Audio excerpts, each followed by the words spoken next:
السلام علیکم ورحمۃ اللہ وبرکاتہ۔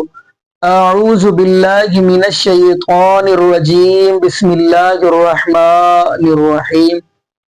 قل ان صلاتي ونسكي ومحياي ومماتي لله رب العالمین۔ قل ان صلاتي ونسكي ومحياي ومماتي لله رب العالمین۔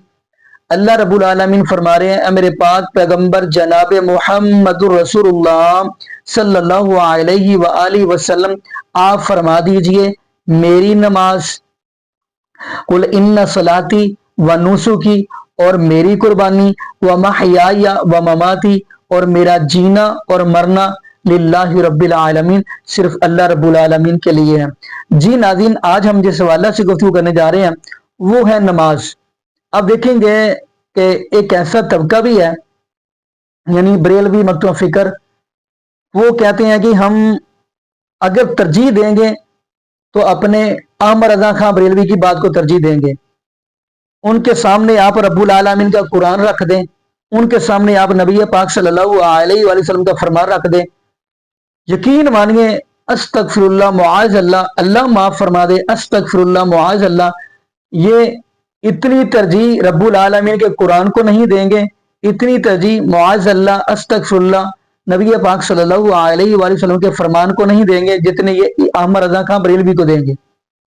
استغفر اللہ معاذ اللہ۔ آئیے ناظرین، ویڈیو ہم دکھائیں گے آپ کو۔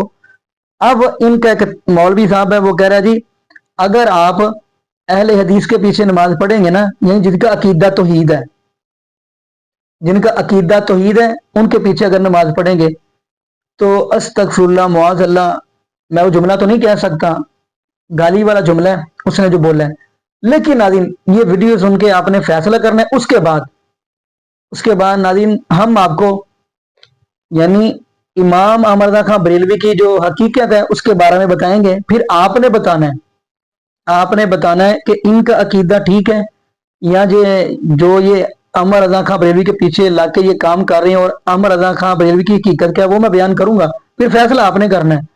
تو ناظرین یہاں پہ میں یہی دعا کرتا ہوں ایک کہ اللہ پاک ہمیں عقیدہ توحید نصیب فرما دے، اور اللہ پاک ہمیں نبی پاک صلی اللہ علیہ وآلہ وسلم کی شریعت کے مطابق زندگی گزارنے کی توفیق دے دے۔ تو خیر ناظرین ہم بڑھتے ہیں ویڈیو کی طرف، پھر انشاءاللہ آگے آپ کو احمد رضا خان بریلوی کے بارے میں بھی گفتگو ہم آپ کو یعنی بات کریں گے انشاءاللہ۔ آئیے ناظرین مل کے ویڈیو کوئی سنی مسجد نہیں ہے اسی لیے وہابیوں کے پیچھے نماز پڑھ سکتے ہیں۔ یہ سوال بالکل ایسا ہی لگتا ہے جیسے کوئی شخص یہ کہنا چاہتا ہو کہ مجھے اپنی بہن کے نکاح کے لیے کوئی انسان نہیں ملا تو کیا میں کتے سے نکاح کر سکتا ہوں یا جانور سے نکاح کر سکتا ہوں اگر انسان نہیں ملا؟ یہ بالکل ویسے ہی سوال ہے۔ اگر آپ کے پاس کوئی صحیح العقیدہ سنی امام آس پاس نہیں ہے تو آپ کو چاہیے کہ آپ اپنی تنہا نماز پڑھیں۔ اگر ہر شخص کے پیچھے نماز ہو جائے گی تو شرابی اور عورت کے پیچھے بھی نماز ہو جائے گی، اور نماز کا دور و مدار فقط یہ نہیں ہے کہ کوئی بھی نیت باندھ کے کھڑا ہو اور اس کی امامت میں آپ نماز پڑھ لیں۔ امام کے لیے الگ شرائط ہیں، اس کے اندر عقیدوں کا صحیح ہونا، ایمان والا ہونا بھی شرط ہے۔ لہٰذا کہیں اگر ایسا ہے کہ بد مذہب امام ہے کہ اگر آپ کو لگتا ہے وہ عقیدے کے طور سے سنی نہیں ہے تو پھر اس کے پیچھے نماز درست نہیں ہے۔ لوگوں کا ایک نظریہ یہ ہوتا ہے کہ اگر ان کی آپسی رنجش ہوتی ہے امام کے ساتھ، یا ان کے گھر کا کوئی مسئلہ ہوتا ہے، ان کے والد کا مسئلہ ہوتا ہے، یا خود کی کوئی ذاتی لڑائی ہوتی ہے تو اس کے پیچھے نماز پڑھنا چھوڑ دیتے ہیں کہ ہمارا ذاتی مسئلہ ہے اس لیے نماز نہیں ہوگی۔ اور جہاں نبی کریم کا مسئلہ آتا ہے تو وہاں یہ اپنی رائے دیتے ہیں کہ سب کے پیچھے نماز ہو جائے گی، وہابی ہو یا کوئی بھی بد مذہب ہو، چاہے قادیانی ہو، کوئی حرج نہیں، نماز ہو جائے گی۔ جب نبی کی عظمت والی بات آتی ہے تب ان کو وہ توہین نہیں دکھتی، تو اس امام کو جو ہے نا امام بنانے کے لیے راضی ہوتے ہیں۔ لیکن ذاتی مسئلہ آتا ہے تو پھر ان کی انا کا مسئلہ ہوتا ہے کہ پھر وہاں اس کو امام نہیں بناتے کیونکہ ان کی ذاتی اس سے لڑائی ہو چکی۔ تو یہ چیز ایمان کی علامت کو دکھاتی ہے کہ بندے کے دل میں ایمان کتنا مضبوط ہے، جبکہ سرکار نے فرمایا کہ تمام چیزوں کی محبت سے زیادہ غالب بندے کے دل میں میری محبت ہوگی تب جا کے وہ کامل ایمان والا ہوگا، اس سے پہلے وہ ایمان والا نہیں ہو سکتا۔ تو جہاں اپنے رشتہ دار خاندان کی اگر امام سے لڑائی ہو آپ اس کے پیچھے بھی نماز پڑھنا چھوڑ دیتے ہیں، جبکہ محبت گھر والوں کی ہوتی ہے۔ تو جو نبی پاک کے بارے میں برا عقیدہ، غلط عقیدہ رکھتا ہو، غلط تصور رکھتا ہو اور اس باطل عقیدے پر قائم اس کے پیچھے نماز کیسے ہو جائے گی؟ تو جو لوگوں کے تصور ہے کہ سب کے پیچھے نماز ہو جاتی ہے، اصل میں ان کو نماز پڑھنا آتی ہی نہیں ہے، وہ تنہا بھی پڑھیں گے تو ان کی نماز نہیں ہوگی۔ تو اس لیے ان کی نماز کہیں بھی پڑھیں، پڑھنا نہ پڑھنا برابر ہے۔ جن کو نماز پڑھنا ہی نہیں آتی تو وہ کسی بھی امام کے پیچھے جا کے ایکسرسائز کر لیتے ہیں، ورنہ کوئی بھی کسی بھی مکتب فکر کا عالم دین کبھی یہ نہیں کہے گا کہ ہر فرقے کے پیچھے نماز ہو جائے گی اگر وہ واقعی عالم دین ہے۔ آپ چاہیں دارالعلوم دیوبند کے فتوے اٹھا کے دیکھ لیں، ان کے فتوے بھی یہی ہیں کہ بریلویوں کے پیچھے نماز مکروہ تحریمی ہے، نہیں پڑھنی چاہیے، وہابیوں کے پیچھے نہیں پڑھنی چاہیے۔ اگر آپ دیکھنا چاہتے ہیں کہ دوسرے اماموں نے بھی اس طریقے کے فتاوت دیے ہیں جو فقہ کی روشنی میں، تو آپ سکندر وارسی اباؤٹ بریلوی فتنہ یوٹیوب کے اوپر سرچ کر لیں، آپ کو ایک ویڈیو مل جائے گی اور اس کے اندر پوری تفصیل موجود ہے۔ لہٰذا فقط اتنا دیکھنا کہ کلمہ ہی تو پڑھتا ہے بندہ مسلمان ہونا چاہیے، ضروری نہیں ہے۔ اس کی ایک چھوٹی سی مثال آپ سمجھیں کہ اگر کوئی شخص جو ہے اسلام کے تمام ارکانوں کو مانے، تمام پلر جو ہے نا پانچوں کے اوپر ایمان رکھے، سب چیز کے اوپر اعتماد رکھے، صرف ایک سورہ ناس کا انکار کر دے، وہ کہے کہ میں سارا قرآن مانتا ہوں، نماز، نبی، فرشتے، جن، آخرت، قبر، حشر سب کو مانتا ہوں، لیکن سورہ ناس کو نہیں مانتا کہ یہ قرآن نہیں ہے، فقط اس کا یہ نہ ماننے سے کہ اس کے پیچھے نماز ہو جائے گی، تو ایک چیز عقیدے کے اندر خرابی اگر ہو گئی تو باقی جتنی چیزوں کو وہ فالو کرتا ہے وہ سب اس کے لیے کوئی اہمیت نہیں رکھتی، وہ بالکل ویسے ہی اسلام سے باہر ہے جیسا ایک کافر ہوتا ہے، اس کا اسلام سے کوئی کا عقیدہ یہ شرائط میں سے ہے۔ امامت کی 6 شرطیں ہیں۔ کون امام ہو سکتا ہے؟ کتنی شرطیں؟ 6۔ ان میں سے ایک شرط یہ ہے کہ مقتدی اور امام کا عقیدہ ایک ہو۔ اگر دونوں کے عقیدوں میں فرق ہے نماز قائم ہوگی۔ مشکات شریف کی حدیث، مشکات شریف میں حدیث، حضور صلی اللہ علیہ وسلم نے ایک شخص کو دیکھا، اس نے قبلے کی طرف منہ کر کے تھوکا، تھوک پھینکی جس طرف قبلے کی سمت، مثلا اس طرف قبلہ ہے تو اس نے اس طرف منہ کر کے تھوکا۔ حضور صلی اللہ علیہ وسلم نے دیکھ لیا، لوگوں کو بلا کے کہا یہ کون ہے؟ انہوں نے کہا ہماری مسجد میں امام ہے، ہمارے محلے میں۔ فرمایا آئندہ اس کو امام نہ بنانا، آئندہ اس کو امام، حدیث کہاں ہے؟ مشکات شریف میں، آئندہ اس کو امام نہ بنانا۔ کیوں؟ اس نے قبلے کی سمت کی تعظیم نہیں کی، قبلے کی نہیں، قبلے کی جس طرف قبلہ ہے اس سمت، کچھ لوگ سمت بولتے ہیں، اس سمت کی تعظیم نہیں کی، لہٰذا یہ امامت کے لائق نہیں۔ یقیناً وہ صحابی ہوگا، حضور صلی اللہ علیہ وسلم کے سامنے جو ہے صحابی ہوگا مسلمان، اس نے توبہ کی ہوگی، معافی ملی ہوگی، مگر قانون کیا بن گیا؟ جو قبلے کی سمت کی تعظیم نہیں کرتا وہ امامت کے لائق اونچی۔ مجھے ایک سوال کا جواب دینا، قبلہ یا اس کی سمت افضل ہے یا میرا نبی افضل ہے؟ اونچی، سب کا جواب چاہیے، میرا کہنا نہیں، صحیح حدیث ہے، حضور صلی اللہ علیہ وسلم نے غلاف کعبہ تھاما اور کہا اے کعبے تو مجھے بہت پیارا ہے، مگر مجھے قسم ہے اس ذات کی جس نے مجھے حق کے ساتھ بھیجا، جس کے قبضہ قدرت میں میری جان ہے، مرد مومن کی عزت اللہ کے نزدیک تجھ سے بھی زیادہ ہے۔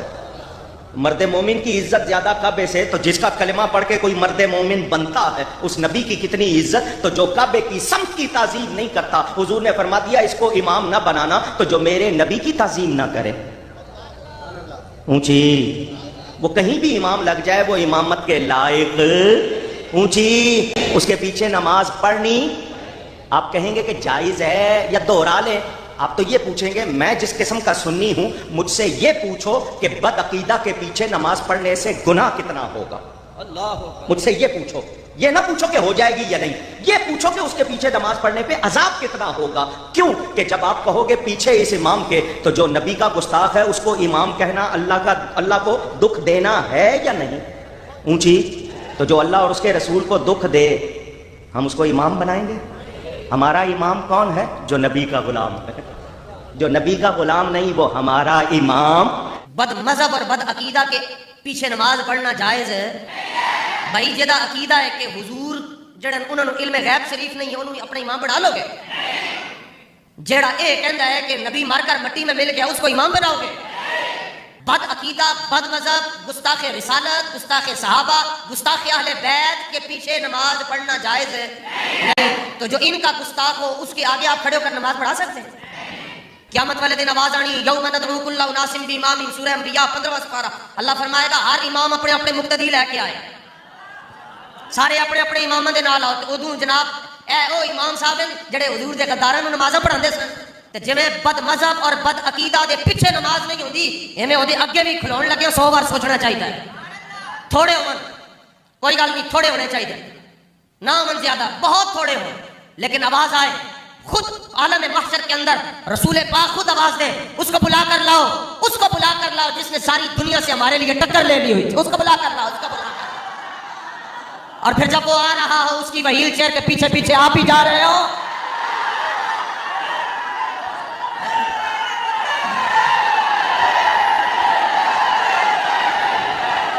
نعرہ لگتا ہے جی اج بھی ساڈے بابا جی دی، میں بہت سے لوگ ہیں جن کو بابا جی کی ابھی بھی سمجھ نہیں آئی. میں بڑا حیران پریشان ہوتا ہوں بھائی, سفر بندے کو بہت کچھ سکھاتا ہے, انہوں نے سمجھ کیوں نہیں آ رہی. میں پھر اس نتیجے تے پہنچا, سب نوٹ کرو جی. میں کہنا جے کنن دے اندر جمن تو بعد 2 نمبر مولوی نے بانگ دیتی ہوئے گی, انہوں بابے خاتم دی سمجھ نہیں آ سکتی. سعودی عرب کے جتنے علماء جتنے ائمہ ہیں ان کا یہ عقیدہ ہے کہ اللہ کے رسول کا وسیلہ پکڑنا, یہ ان کا عقیدہ, اس کا وہ اعتراف کرتے ہیں. نبی سے توسل کرنا, انبیاء اور اولیاء کو وسیلہ بنانا, یہ شرک ہے. اور آپ کا عقیدہ یہ ہے, یہ ایمان ہے. تو ان کا عقیدہ کچھ ہوا, آپ کا عقیدہ کچھ. ان کے نزدیک آپ لوگ مشرک ہیں, آپ سب مشرک ہیں.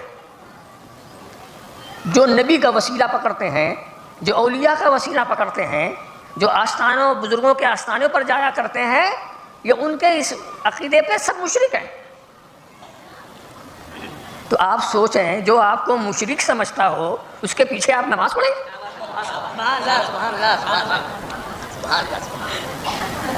میں اس میں ایک علمی نقطہ بتا دوں, اور اگر آپ نہ سمجھیں گے تو یہاں اتنے علماء کرام ہیں وہ سمجھا دیں گے آپ کو. علمی نقطہ یہ ہے کہ یہ سعودی امام کا عقیدہ توسل بالانبیاء و توسل بالاولیاء یہ حرام ہے. یہ ان کا عقیدہ ہے, یہ ان کی کتابوں میں بھی ہے, اور ان سے پوچھو تو بتائیں گے بھی کہ ہاں ہم یہ مانتے ہیں. یہ ان کے ساتھ تھوپا نہیں جا رہا. اچھا, تو جب ان کے نزدیک آپ مشرک ہیں تو آپ جانتے نہیں نماز میں جو امامت کا تعلق ہوتا ہے نا, امام اور مقتدی میں ایک روحانی رابطہ ہوتا ہے. امام اور مقتدی میں جب آپ کسی کو امام کہتے ہیں تو ایک روحانی رابطہ ہوتا ہے. اور کم سے کم اس رابطے کا نتیجہ کیا ہوتا ہے کہ آپ کو یقین ہو کہ ہمارا امام غلطی پر نہیں ہے, جس امام کے ہم پیچھے پڑھ رہے ہیں وہ ہمارا خطا پر نہیں ہے. یہ اعتقاد ہونا چاہیے. اگر آپ کا اعتقاد یہ ہے کہ ہمارا امام ہی گمراہ تو وہ روحانی رابطہ نہیں پیدا ہوگا. ایسے امام کے پیچھے آپ کی نماز کہاں سے ہو جائے گی؟ تو کم سے کم یہ اعتقاد ہونا چاہیے. ہر امام کو اس بات کے جس کو مقتدی بناتا ہے نا, اس کے اقتداء کی نیت کرتا ہے. آپ جس کو امام بناتے ہیں اس کی امامت کی نیت کرتے ہیں پیچھے اس امام کی, اور وہ آگے ان مقتدیوں کے. تو ان کے مقتدی ہونے کی نیت بھی امام کرتا ہے, اور اس کے امام ہونے کی نیت پیچھے والے مقتدی کرتے ہیں. اگر وہ نیت نہ کریں تو نماز نہیں ہوگی. کوئی ہمارے پیچھے آ کے کھڑا ہو جائے, ہم اس کی اقتداء کی نیت نہ کریں تو ہم اس کے امام نہیں, وہ ہمارا مقتدی نہیں. ایسے کھڑے ہو جائیں, ہمیں نیت کرنا ضروری ہے. وہ نیت کرے کہ ہم اس کے امام ہیں, ہم نیت کریں وہ ہمارا مقتدی ہے, تب تو معاملہ ٹھیک ہے. مگر اس میں کسی کی نیت میں گڑبڑی ہو گئی. جی ناظرین, آپ نے یہ بڑی مدد فرمائی. ناظرین, یہاں پہ میں ایک حدیث سناتا چلوں.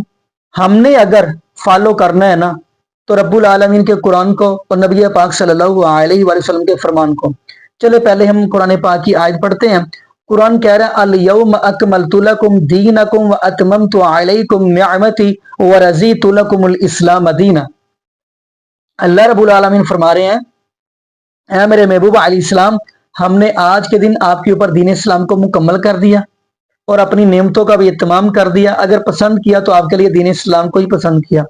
نہ ہی دین اسلام تو ہو گیا مکمل, نہ ہی اب اضافہ کیا جائے اور نہ ہی اب کمی کی جائے.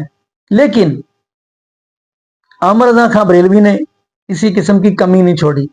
چلیے ہم بڑھتے ہیں ان کی بکس کی طرف.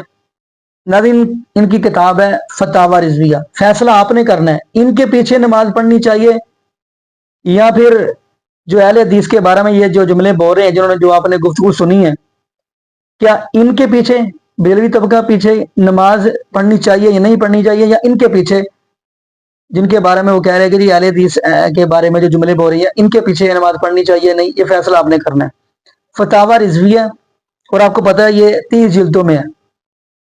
اور عامر رضا خان بریلوی جو ہے انہوں نے ایک کتاب کی تعریف کی ہے, اس کے اندر بھی لکھا ہوا ہے اس کتاب کا. چلے اس کتاب کا نام وہ بھی بتا دیتے ہیں.